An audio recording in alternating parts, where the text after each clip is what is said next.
Or I'll say, how about give me your car? Well, you don't understand, I need that. Well, how about your house? No, I need that. Well, the thing about it is, in trusting God, when we say we trust God with everything, the question is, do we really? Or is there certain things we hold back? And we say, well, God, this is yours and this is mine. And failing to realize, as we were talking this morning, when the disciples went to follow Jesus, Peter, Andrew, James, and John were fishing. They had just caught the biggest catch of their life, one that they had dreamed about. The catch was so big that they started putting the fish out of the nets into the boats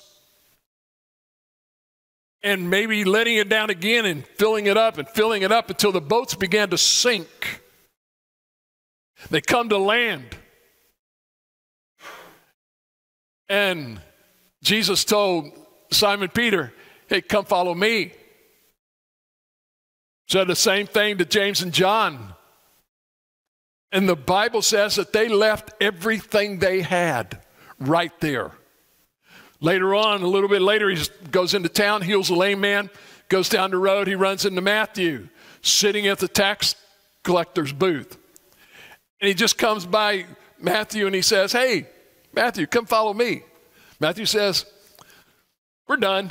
We're gone. He left everything, money and all, to follow Jesus. Why? Because he said, trust me. He said, don't bring a thing. I'll supply your every need. And that's the same thing that he's told us, is trust me. And so we say we trust God. The second part was, can God trust me?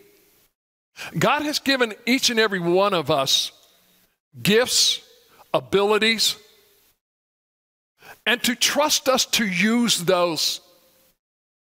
Because at the end of the day, when it talks about each and every one of us are going to stand and give an account, you're not going to give an account for what you didn't have.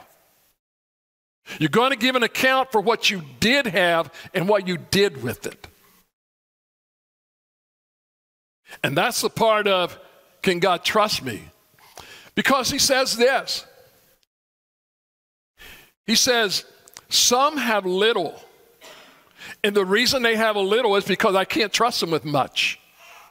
I hear people say all the time, I wish that I would win the lottery.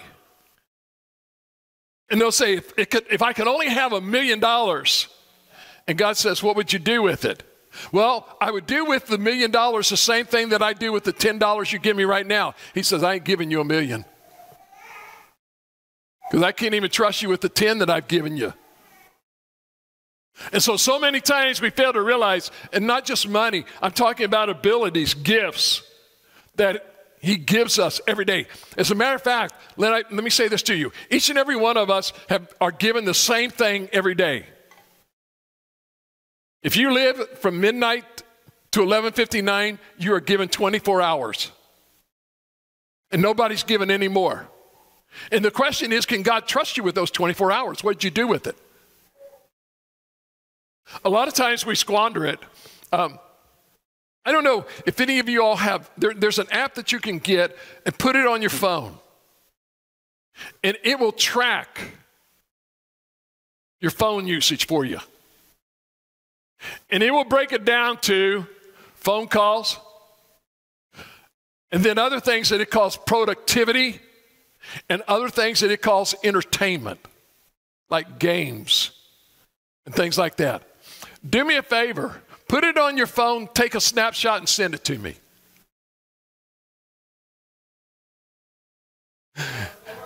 And we'll put it all together and we'll say, here's what our church does for Jesus. No.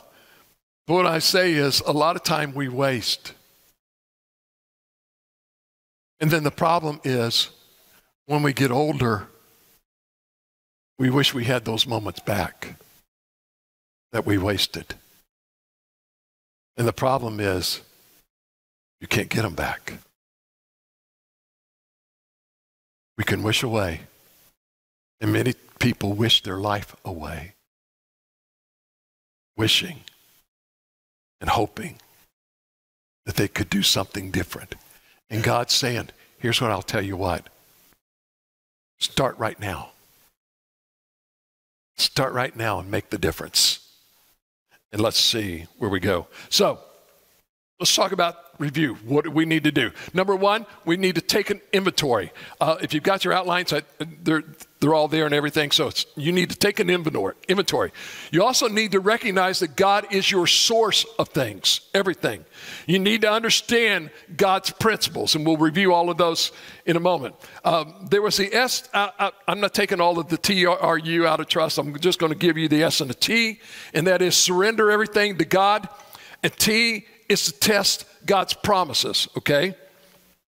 A.W. Tozer he was a preacher, pastor, great theologian, and had a lot of sayings, okay?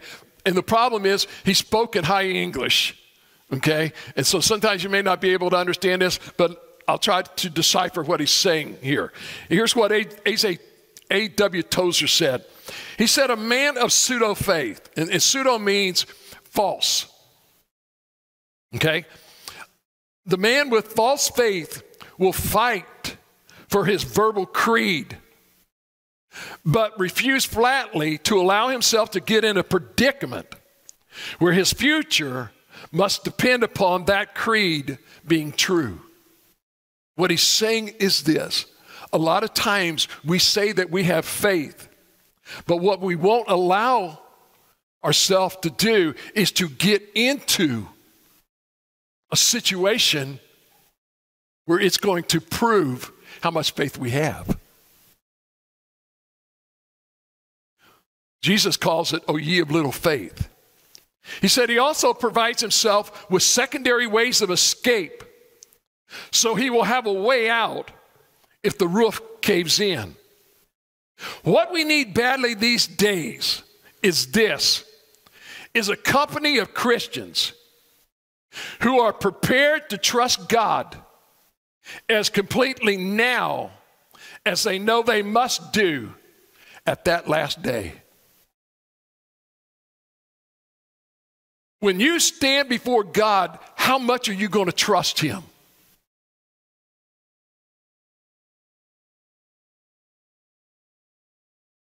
He says what we need right now is a bunch of Christians that's going to trust God as much today as they will the day when they face him.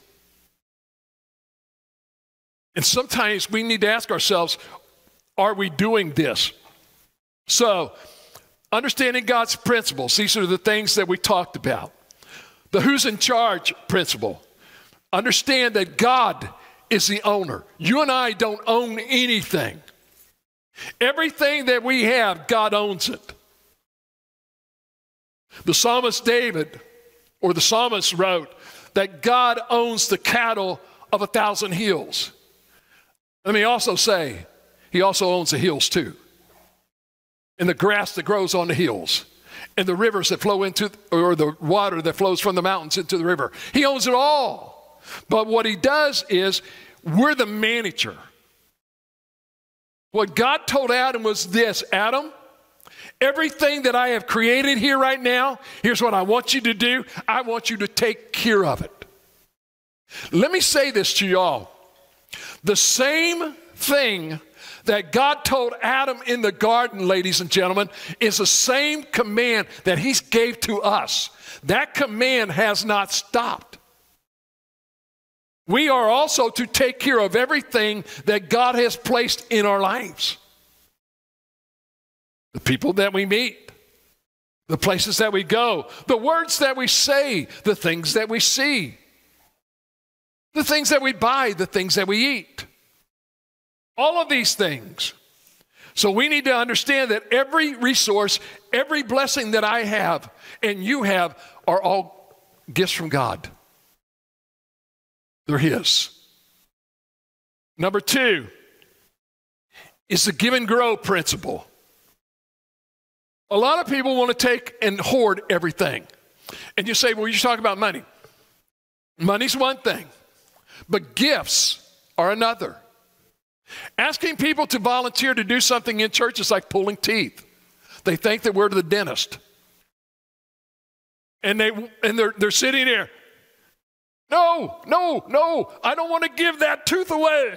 No, it's got a cavity. I don't want to do this. I don't want to do that. Failing to realize that, hold on, if you don't do it, who else is going to do it? Let me ask you this question. Do me a favor.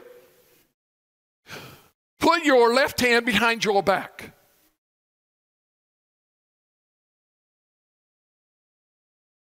Now put your right hand behind your head.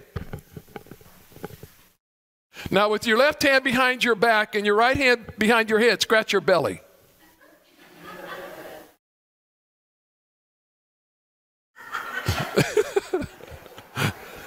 With your hands. But you can't. If you don't have the hand, the belly's going to itch, and you've got to find another way to scratch that itch. Whereas God gave you a hand to scratch the itch. It's a lot better to scratch the itch with the hand than it is to try to scratch it on a post or something else. You know, my wife gets mad at me every once in a while. You ever have this itch on your back? And it's at a place where you can't scratch it. And so that's why they made door frames.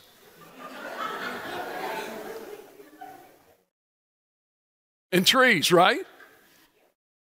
But trees hurt because they leave scratches on your back. Every once in a while, I have this itch and I have to wait to see if my wife is looking. Because if she is looking, it ain't happening.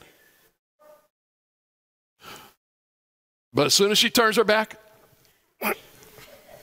you know, you're doing exercises, trying to figure out how to do that. A lot of times that's the same thing with trying to do the work of God. Because what's happened is there's an itch and you can't scratch it. Or there's a job that needs to be done, but nobody wants to do it. And so we've got to improvise, okay? The do it now principle. A lot of times, I hear this an awful lot. I don't need God in my life. But let a disaster hit.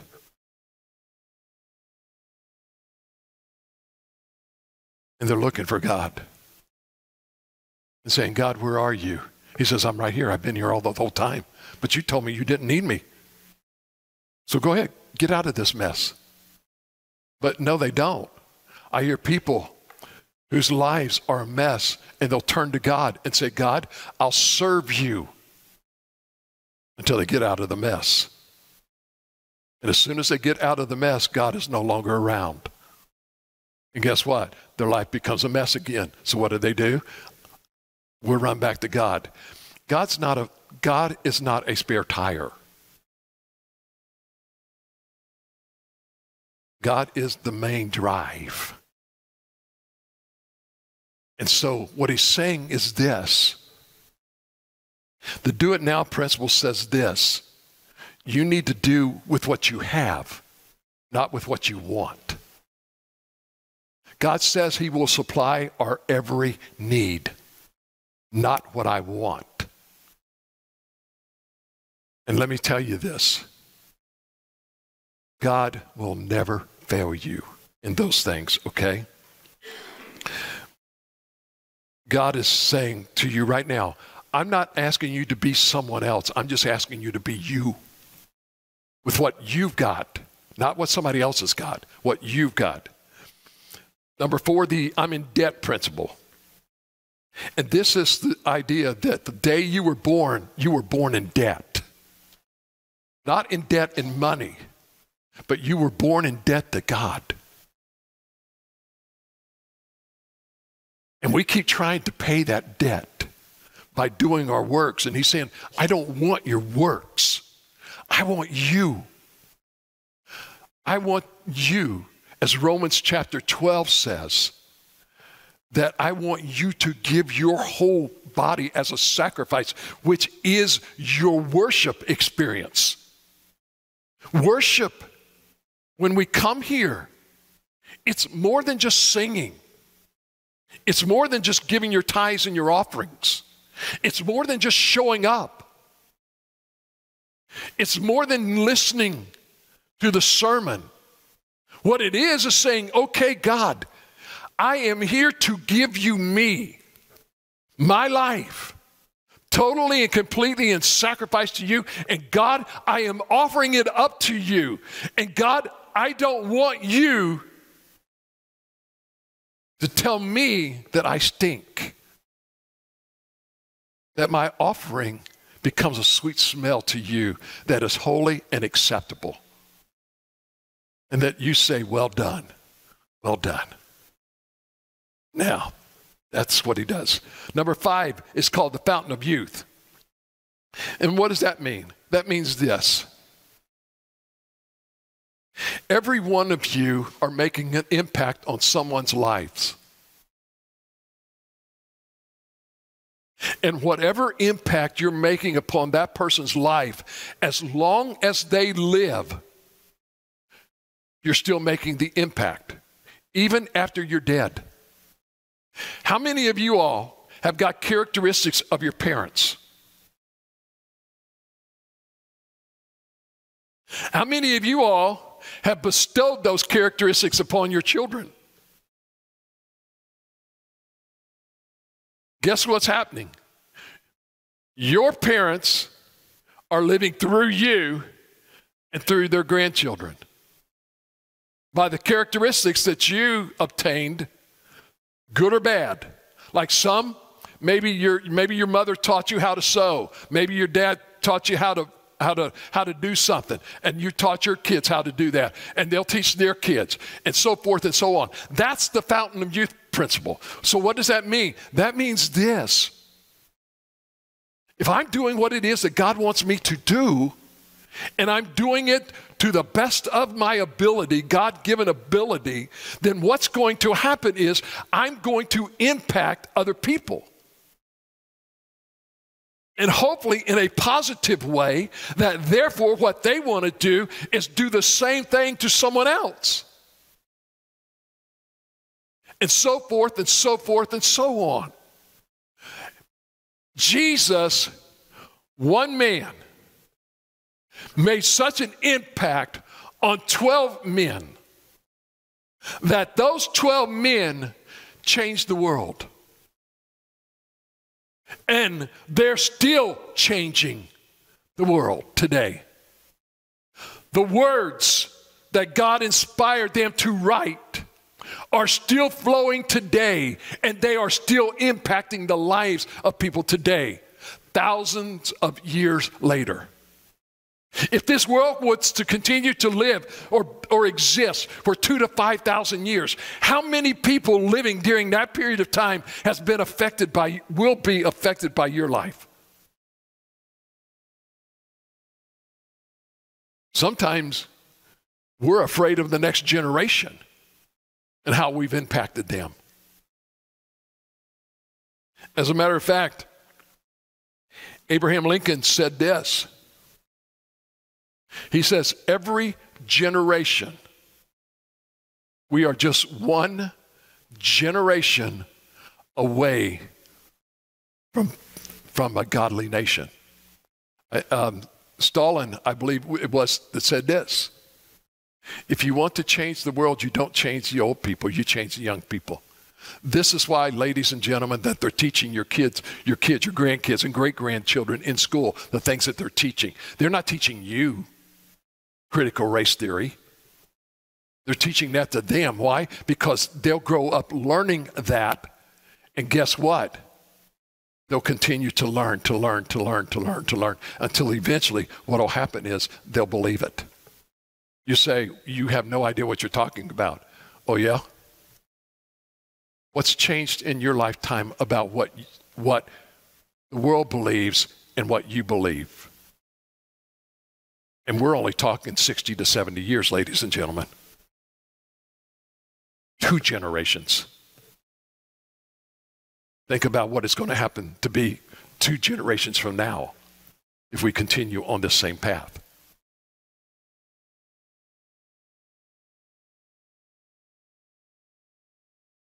Why do I say that? Because surveys says this, and they ran another one this week. They came out with it. The number of people in America that call themselves Christians used to always be above 50%. It is now below 50%. It's now down in the high 40s of people who relate to being a Christian at all. How many people are going to church? Population in America today is somewhere close to about 35 to 40% will attend at least one service a year. Not 2, not 3, not 52. One service.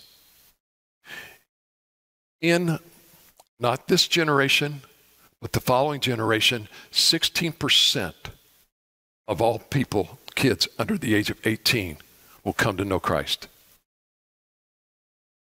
The next generation, 4%. Third generation, it's almost nil. Don't tell me that God isn't coming back soon.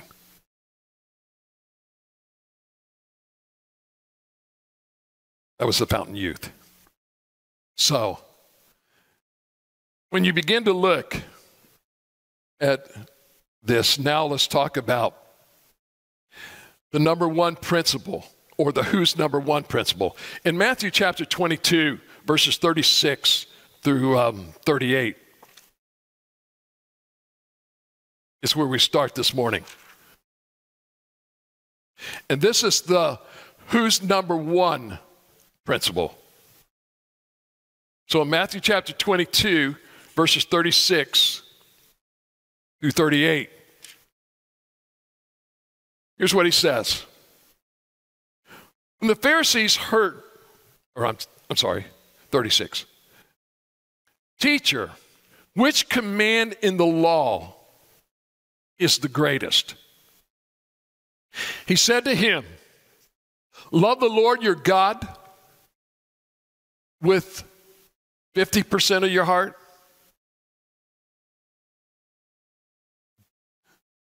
All means like all. It means like there's nothing left.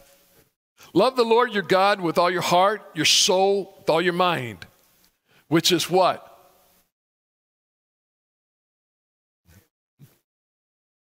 We have three parts: a heart, soul, and mind, right? That's who we are. Three parts. So love the Lord your God with everything that you got. And what did he say? He said, this is the greatest and most important commandment. So who's the number one principle is this, that God deserves the first of everything. The first. There's a tendency that we have as human beings that we don't want to give God our best. We want to give him what's kind of like left over. And when they ask him, what is the greatest commandment? He told them. He said, to love the Lord thy God with all thy mind, with all thy heart, your mind, your soul, right? Well, what you find is he was quoting Proverbs chapter 3, verse number 9, which says, honor the Lord with your possessions and out of the first fruit of your increase. 1 Corinthians chapter 16, verse 2 says, on the first day of the week, let each one of you lay something aside, storing up as he or she may prosper. God tells us that we are to give him the first, not the remainder. Generally what happens is, Sunday to most people is the end of the week.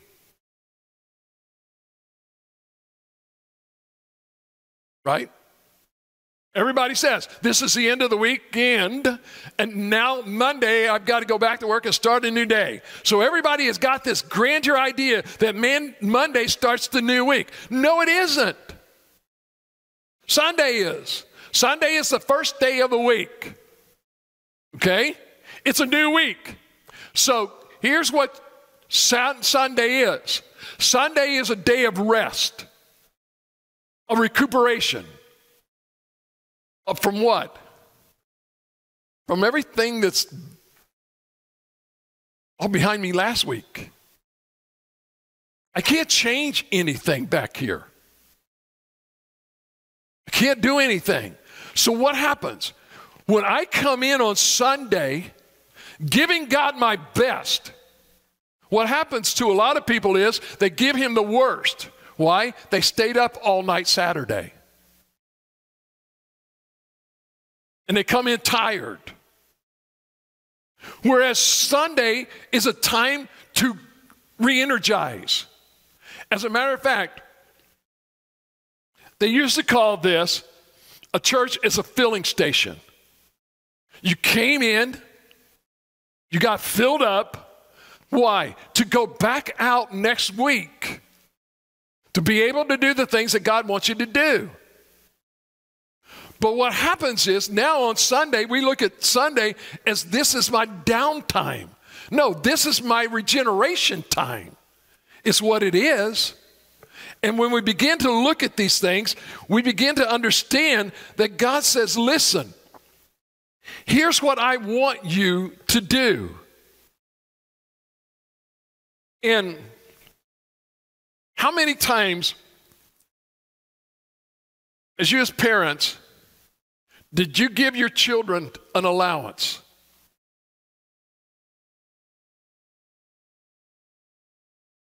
Nobody? You gave your kids an allowance? And what did you expect them to do with that allowance? Huh?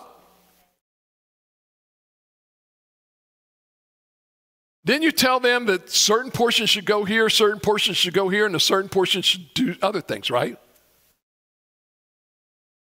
And not to ask for any more money. I gave you all that I'm going to give you. Okay? As a matter of fact, you cannot, I'm not a bank, so don't ask me for a loan. The problem is we haven't taught our children what it was that they're supposed to do. The first part of whatever they get goes to God. The second part, they need to save. And then the rest of it is what you live on. Now, if you've got $1.50 or kids today, let's just give them $5, okay? So if I give them $5, they put 50 cents into the offering, and then they save whatever percent you want to give them, okay? So let's say they save 5% or 7.5% or 10% or whatever. So they put that away, okay? And so now they got $4, and they see something on the shelf that costs us $4.50. What do?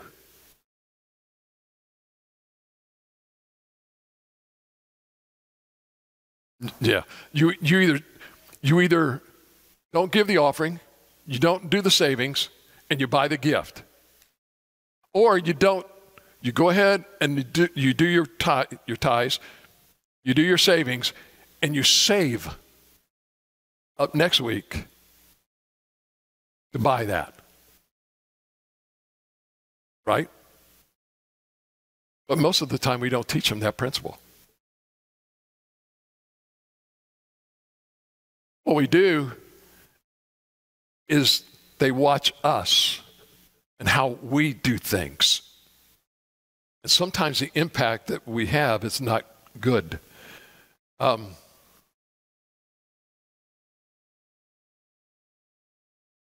hear, and I know it's awful quiet because we're talking money, but it's what it is, what it is, what it is, okay?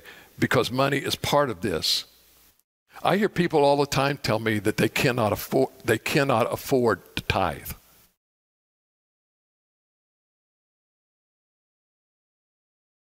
My principle is I can't afford not to.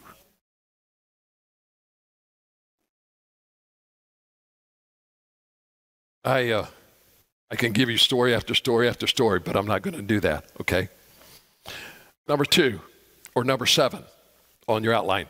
It's called the cheerful attitude principle. A lot of people believe that stewardship begins with giving. No, it begins with loving. What does that verse say? It says to love the Lord your God with all your heart, mind, and soul. Everything about you. It begins not with you giving, it begins with you loving. And I put a thing out this week because I run into a lot of people who's in their marriage and all of a sudden their marriage is falling apart and they say, Pastor, I need some counseling.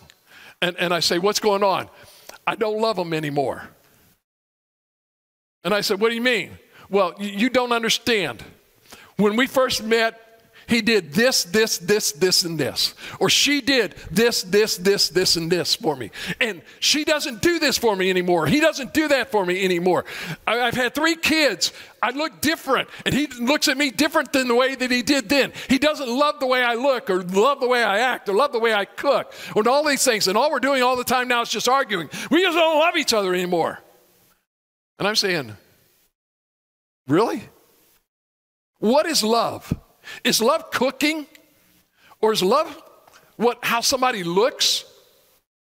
Is love this or love is that? What we've done is we've taken love and replaced it with one version of what is called love, and it's called eros, and it's called erotic.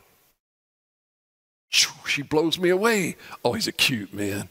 My husband doesn't look like him anymore, or my wife doesn't look like him. Love is not based on looks. If it was, you're in the wrong marriage.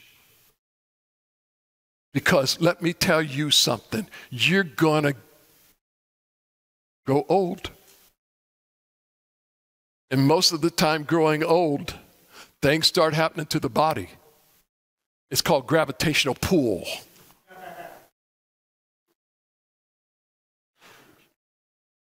Understand that. But the love that he's talking about is not an erotic love.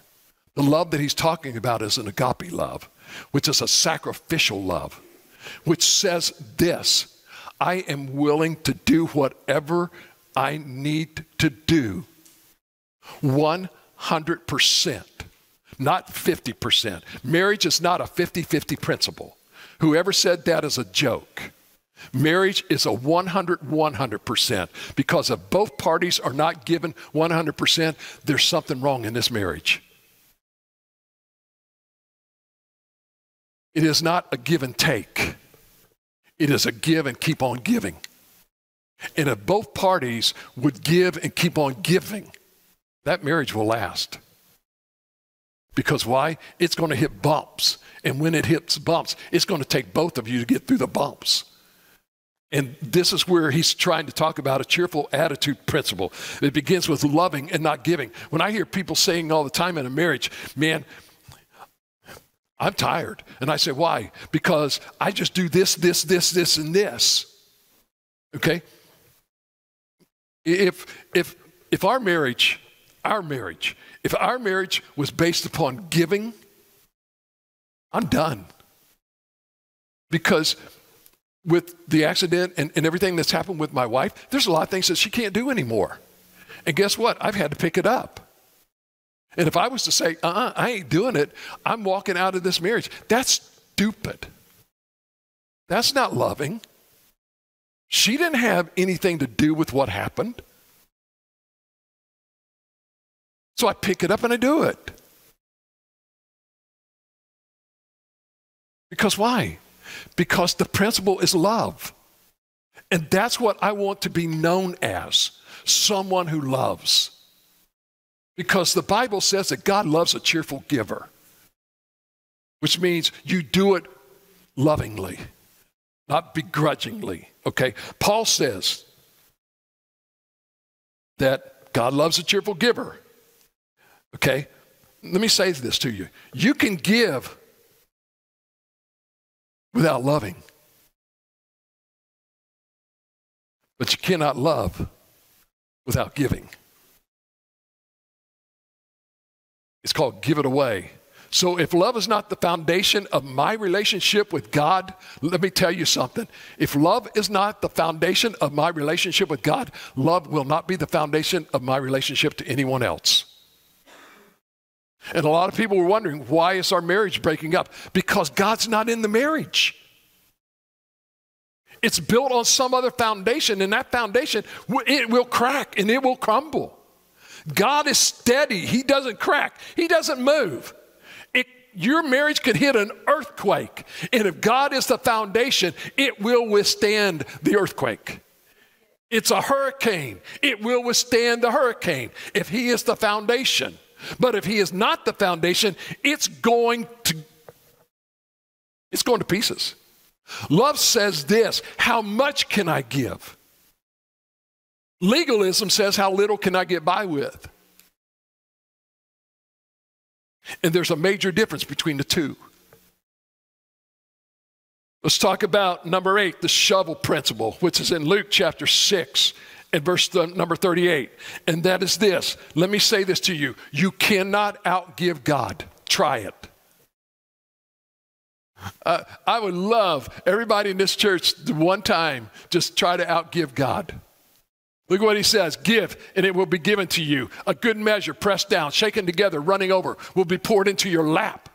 For with the measure you use, it will be measured back to you. You give God a cup, guess what you get? A cup.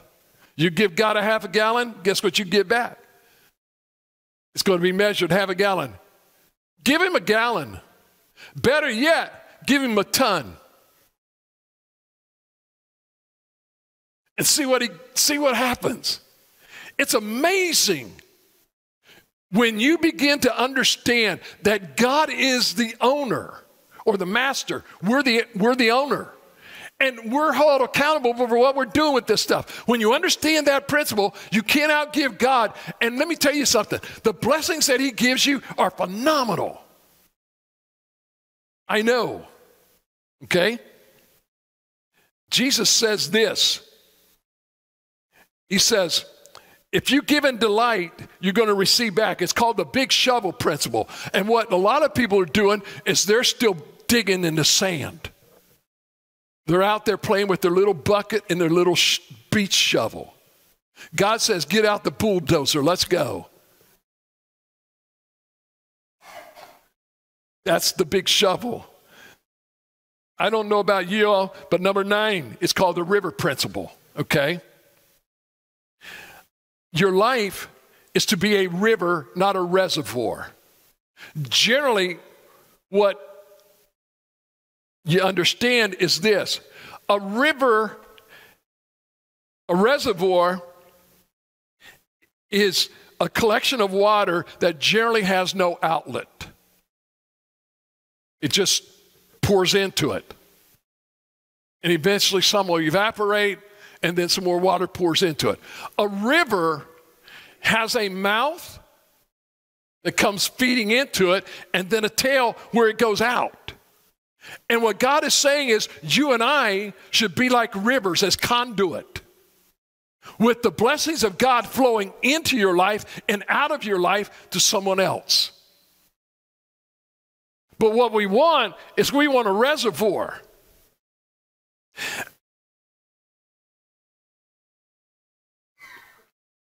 Here's what happens.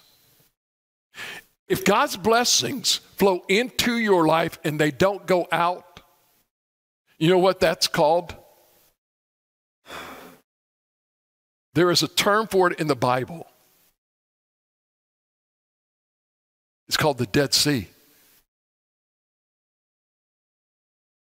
The water comes in and goes nowhere. And everything that comes in with it, the water evaporates, and everything that's left just stays there. It's an ocean that comes in, and it's become salty, and nothing can grow. And this is what's happened with a lot of Christians' lives because they're not doing this. So it should be this. So let's talk about 5 outlets of power, okay? Number 1 is this. It's through our life, okay? That's what we are. If someone was to ask you this question, or if I went to your neighbor and I asked your neighbor about you, what would they say? If I asked your wife or your husband, boyfriend, your kids, what are you?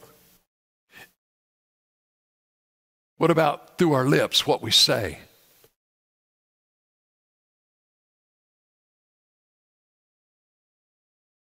It was amazing. Go visit in a home, and they had little tykes running around. And you're there visiting the parents, and the little kid comes in using these 4-letter words. And mom and dad gets, oh, Johnny, don't say that. The preacher's here. I don't know where he's picking up those words. We don't say that. I tried to tell them they need to stay off that Xbox. We got them a smartphone, and boy, they're smart, all right. They know how to use that, and they got all these things, and they're picking up all this language. And I say, really? But back then, we didn't have smartphones. They were dumb. Hey, I want to talk to so-and-so. But it was amazing because you would find out a lot about the parents by just talking to the kids. And a lot of times what the kids would say. Number 3 is through our ministry. Okay? And that's what we do. Every one of us has a ministry, ladies and gentlemen. If we're a child of God, we have a ministry. And my question is, what are you doing?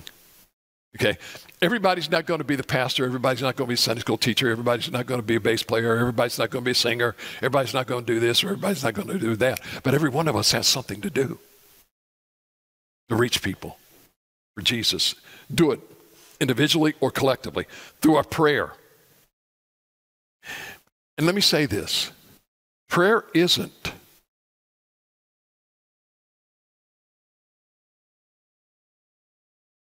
there's a part of your prayer life that you're probably missing.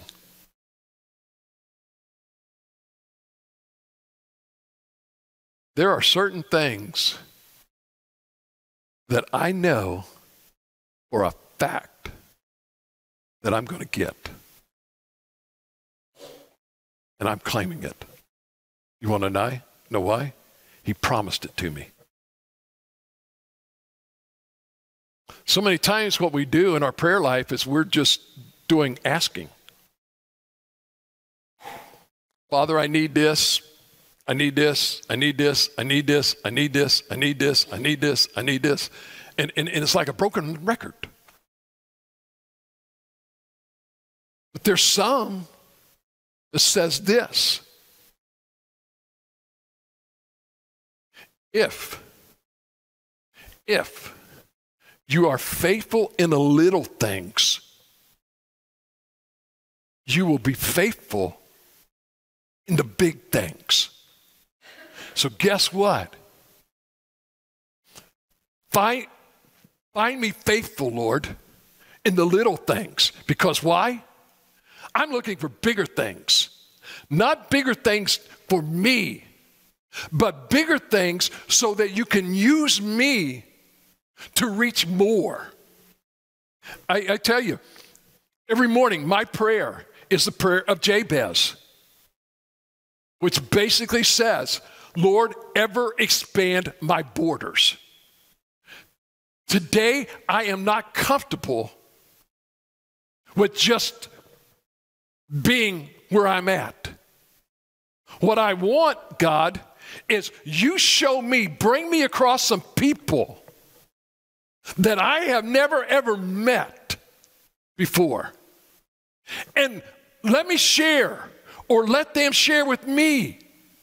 Expand the borders, reach out. Don't ever get content with where you're at. You need to keep moving forward more and more and more. Why? Because he's still working on you and I. And we make a living, ladies and gentlemen, by what we get, but we make a life by what we give. And the question is, what are we doing? And the last principle is number 10, and it's the who has whom principle. And that is this: until we understand that God is in control of my life, then I am out of control.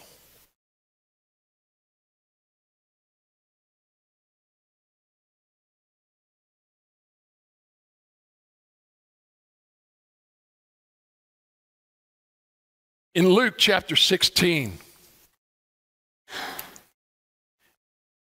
in verse number 10,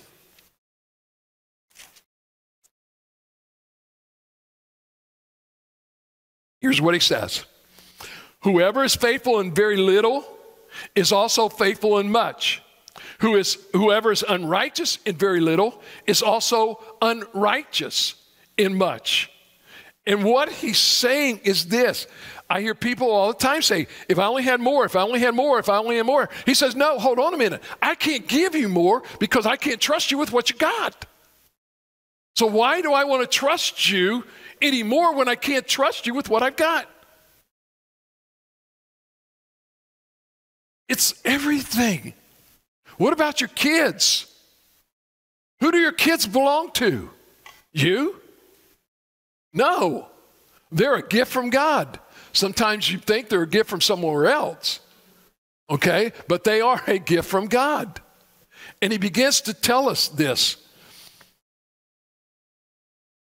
And the problem is, and the issue this morning is not your talent, your time, your abilities, your money. The issue is very simple, and that is this: who do I trust in?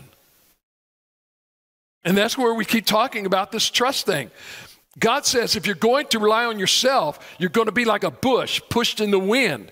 He said, blessed is the man or woman who trusts in the Lord, whose confidence is in him. He will be like a tree planted by the water that sends out its roots by the stream. It does not fear when heat comes. Its leaves are always green. It has no worries in a year of drought and never fails to bear fruit. In Jeremiah 17, verses 7 and 8. What we need to understand is this. For the one who doesn't trust God, ladies and gentlemen, it's a famine. And so we need to test God's promises, okay? Noah in Genesis chapter 6, or Genesis chapter 7 in verse number 6, in building the ark. God told Noah, I need you to go build an ark because it's going to rain. It had never rained. And it's, I don't know about y'all, but I'm sorry. But when God told Noah it's going to rain, I don't think it was a dumb question when he says, God, what's rain? It's never rained before. The morning dew had always come up and took care of everything. And all of a sudden, he says it's going to rain.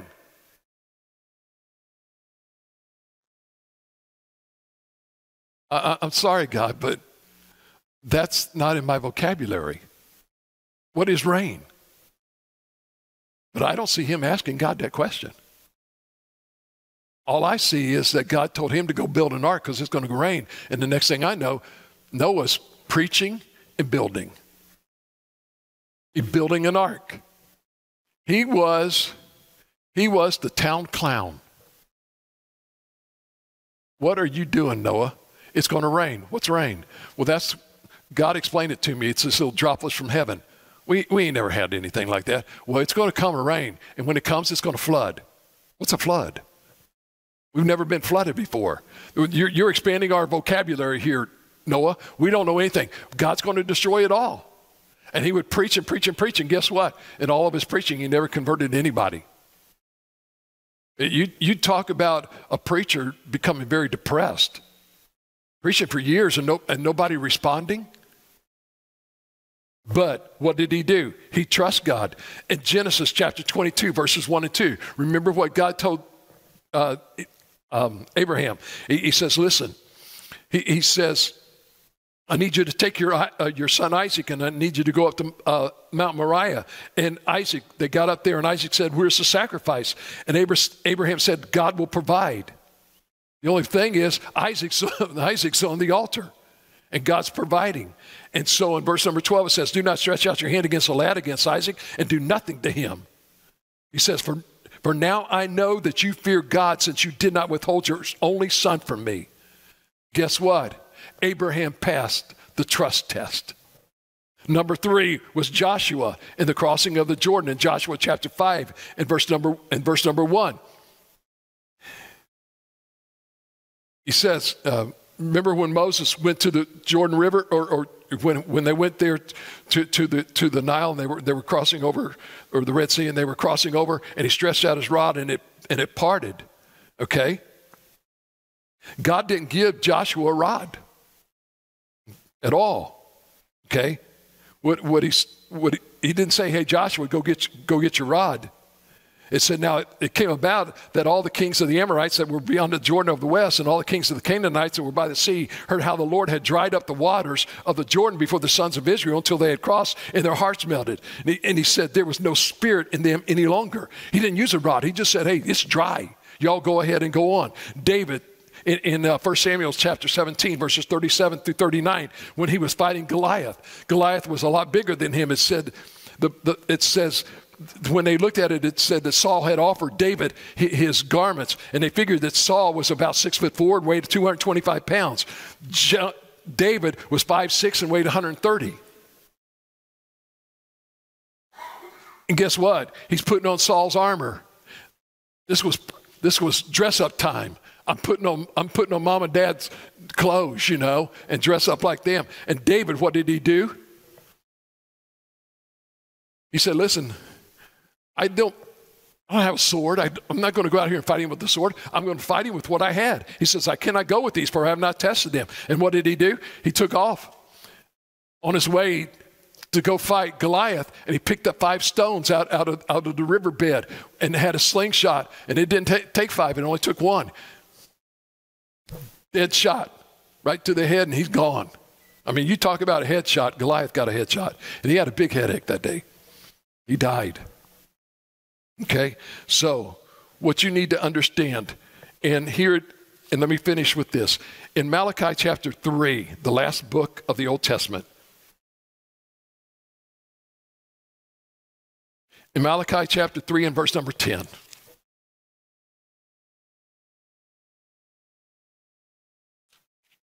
here's what he says. He says, bring the full tenth into the storehouse so that there may be food in my house. Test me. Test me in this way, says the Lord of the armies. See if I will not open the floodgates of heaven and pour out a blessing for you without measure. You know what God's trying to say to you all, to all of us? Test me. See if I will prove to you exactly what I said. May I say this to you all? I have been testing him for years. And may I say to you, unequivocally, he is absolutely correct. Absolutely. Beyond a shadow of a doubt. My wife gets mad at me all the time. She says, how are we going to do this? And I said, hey, here's what he said. So I'm going to try him. And it all comes together. This morning, I ask you this question. How are you doing on the trust test? Maybe some of you are saying, well, I think I'm doing pretty well good. That's awesome. If you are, thank him, man. Thank him for it. If some of you are sitting in the middle of the road, you're getting like a C. You're saying, oh, I could do better. Then why don't you? But the real big problem is, what about those of you that are failing? You're taking everything from God, but not giving anything back to him. One of these days, again, I don't know how he's going to do it, I have no clue. But I know one day we're going to have to stand account and give an account for everything that he gave us and what we did with it. I hear people say, oh, it's going to be awesome. It's going to be wonderful. I'm just going to come to Jesus and I'm going to bow at his feet and I'm just going to give him everything that he ever gave me and it's all going to be hunky-dory. I don't know. I don't know. Because there's this other stuff over here. There's this other part about God wiping away the tears.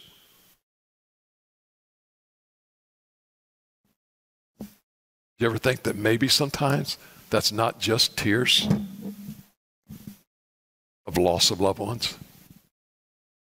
Do you ever think that maybe, just maybe?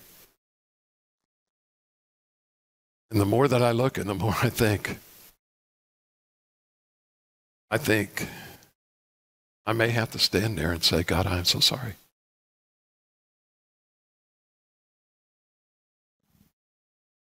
I'm sorry. I failed you so many times. And as the tears begin to flow,